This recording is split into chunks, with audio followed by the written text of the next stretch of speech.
Bayangkan di bulan Juni nanti, 3 nama asing tiba-tiba muncul di starting 11 timnas Indonesia. Bukan cuma asing, mereka pemain cepat, pemain kuat, dan berdarah Indonesia. 1 bek bertato keluarga, 1 sayap milik Jose Mourinho, dan 1 penyerang diam-diam dikirim ayahnya ke Jakarta. Siapa mereka? Kenapa mereka bisa jadi pembeda? Dan apakah mereka benar-benar siap untuk mengubah sejarah timnas?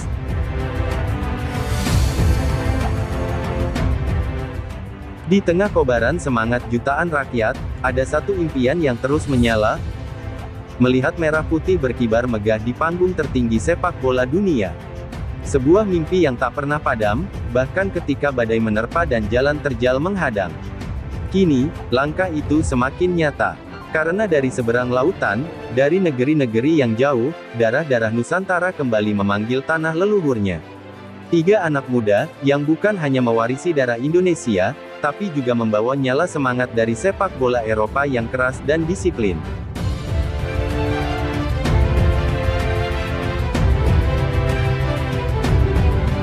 We want to bring a perspective.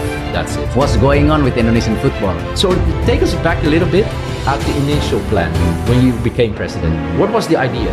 Building football cannot be start from the bottom or the top. Sometimes you have to start the whole pyramids. Di bawah komando Erick Thohir, PSSI tidak sekadar merekrut pemain. Mereka merakit mimpi, menyatukan darah dan cita-cita. Nama-nama seperti Jay Izes, Kevin Dix, Miss Hilgers, hingga Emil Audero sudah lebih dulu bersumpah setia pada Garuda. Tapi perjalanan belum selesai. Demi misi mulia, lolos ke Piala Dunia 2026 dan bersaing di Piala Asia 2027, kini datang lagi 3 harapan baru. 3 pendekar muda yang bersiap mengangkat nama bangsa di medan laga. Dan inilah kisah mereka.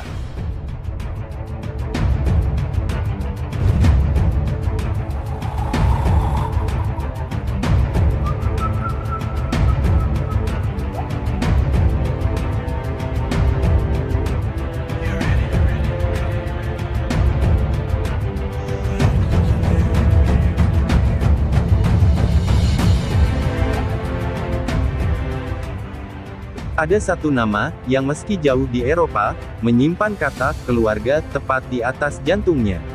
Tristan Guijer, pemuda tinggi 185 cm yang bisa menjadi tembok pertahanan dan juga sayap serangan. Bukan sekadar pemain, tapi penjaga. Penjaga kehormatan di lini belakang.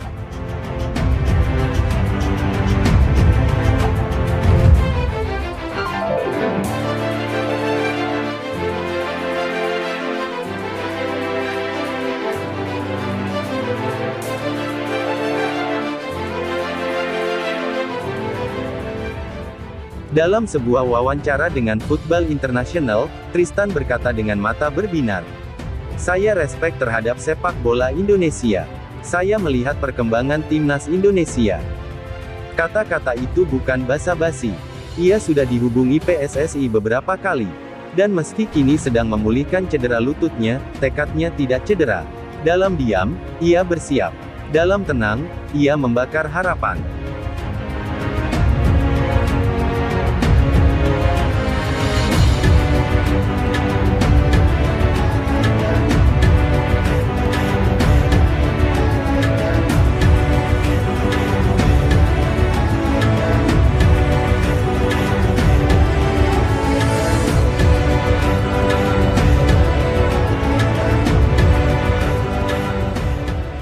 Kita melangkah ke Istanbul, kota di antara 2 benua.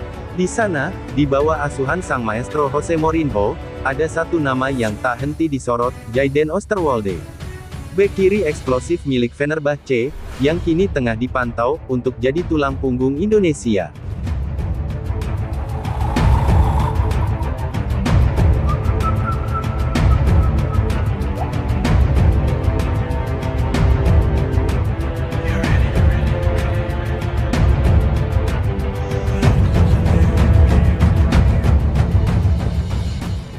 Februari tahun 2025, asisten pelatih timnas, Alex Pastoor, datang ke Turki. Ia bukan datang untuk liburan. Ia datang membawa misi negara. Menemui Jaiden, menawarkan bukan sekadar posisi di tim, tapi kehormatan. Kesempatan untuk menjadi legenda di tanah leluhur.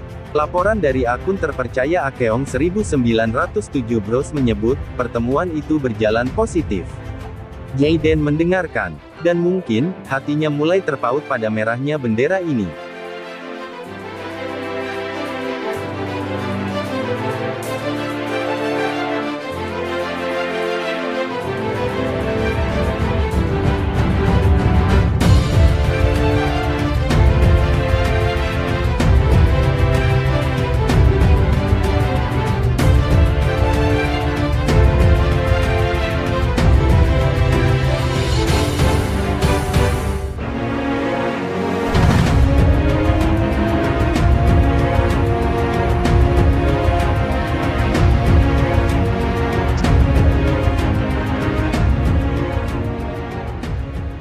Dan kini, kita bicara tentang kejutan.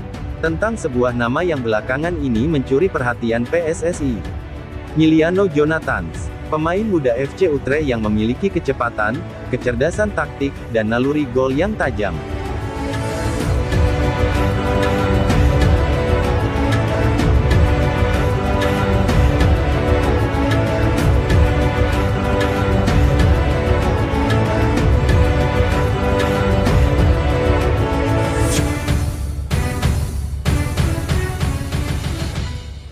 Tapi bukan Miliano yang pertama datang ke Jakarta, melainkan sang ayah, Deco Jonathans, yang tiba diam-diam menemui PSSI, membuka jalan untuk mimpi besar. Jika pembicaraan ini berhasil, Miliano bisa menjadi bagian dari skuad timnas secepat bulan Juni tahun 2025.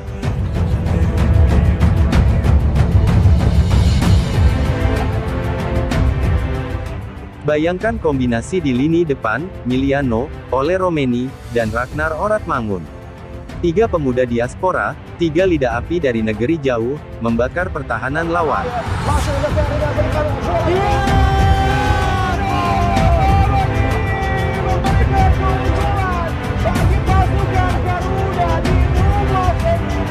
Balik lagi kepada Ragnar, masih Ragnar menusuk, kita lihat dan tetap penalti, masih Ragnar, shooting Ragnar, gol! Sepak bola bukan sekadar permainan, ia adalah medan tempur harga diri, dan kini, Indonesia sedang bersiap untuk menyusun pasukan terbaiknya. Jaiden, Tristan, Miliano, mereka bukan sekadar pemain keturunan. Mereka adalah bagian dari keluarga besar yang disebut Indonesia. Mungkin kita belum tahu hasil akhirnya. Tapi satu hal pasti, langkah ini bukan akhir, ini adalah awal dari era baru. Era ketika Garuda tidak hanya terbang, tapi juga mengguncang dunia. Bersama kita kuat, bersama kita terbang. Garuda terbanglah di Piala Dunia 2026.